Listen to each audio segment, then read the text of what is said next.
What's going on, guys? Welcome back to another video, and for this video I wanted to talk about 4 things that new real estate investors should do before they ever put an offer in on a property.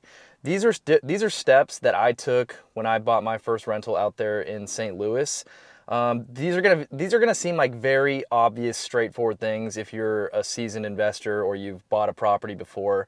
But this video is gonna be geared more towards those who are still hesitant to take action and really just don't know where to start because there is quite a lot of things to do when you're first thinking about getting into real estate as an investor. And so I wanted to make this video just to talk about 4 things to get you started, to take action, to really put your foot in the door and try to get yourself an investment property.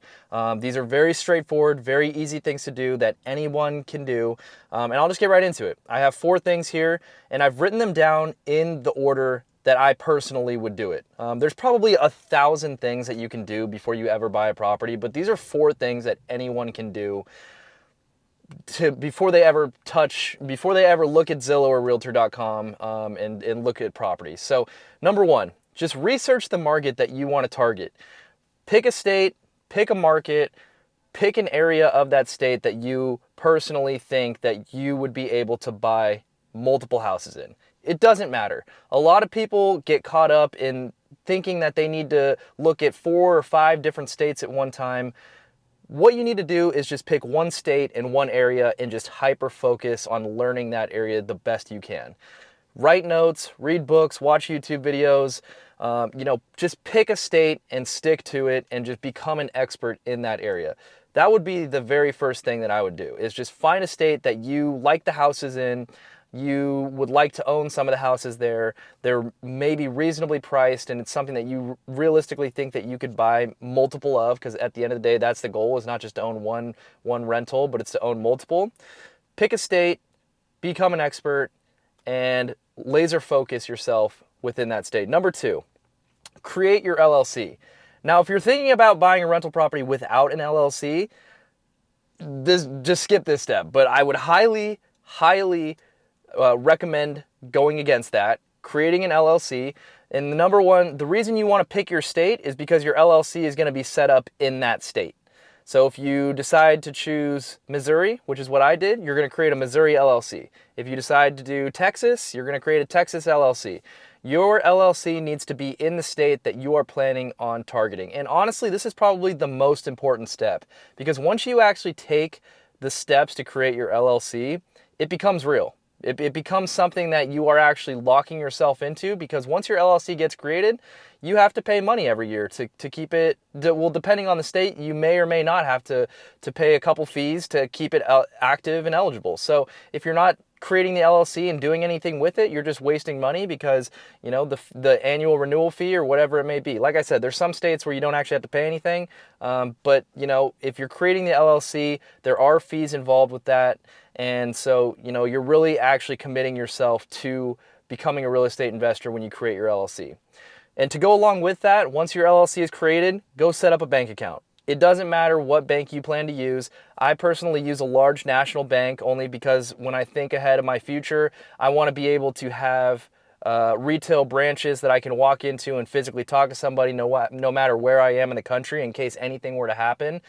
So that's what I personally chose. But if you don't really vacation that much, you aren't traveling out of your hometown very much, then just go with your local credit union. Every bank has a small business unit where they're able to set up business accounts with your LLC. Once your LLC is set up, go create a bank account.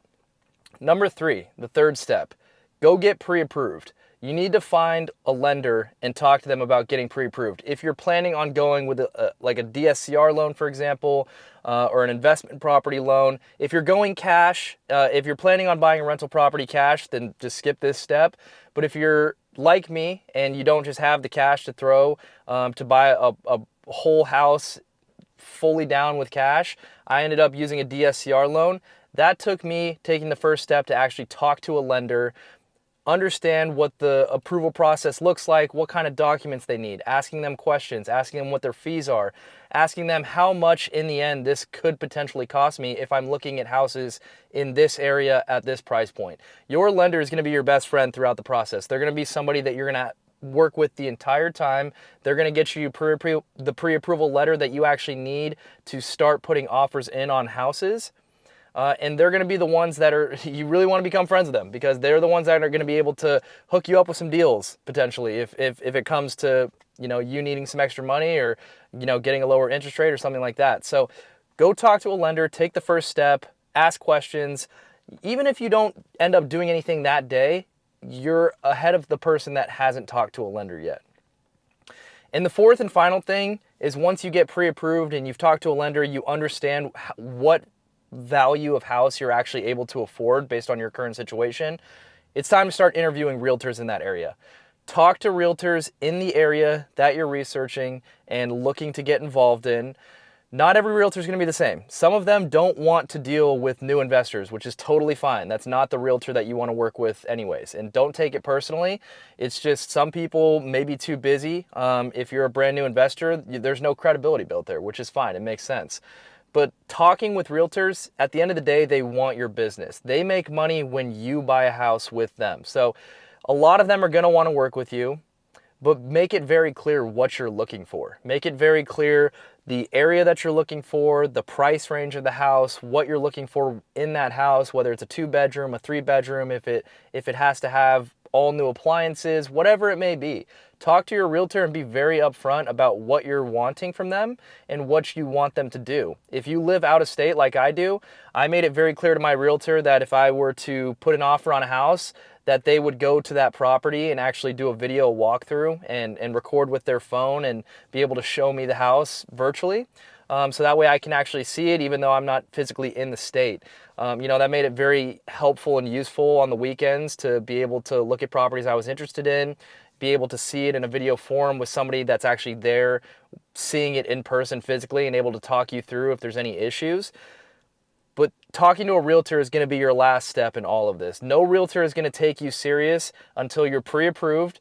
You need that pre-approval letter in order to put offers in on homes. Like I said, unless you're paying cash, then you just, show your proof of funds. But at the end of the day, those are 4 steps that anybody can take. This video is really geared towards new beginner investors that don't know what to do to even get started. So hopefully you guys enjoyed. Like I said, there's probably a million things anybody could do to prepare, but at the end of the day, you just got to take action. Those are 4 things that I did before I bought my property out there in St. Louis. So hopefully it helped you guys out. Go check out some of my other videos, and then hopefully I'll see you guys in the future. Thanks.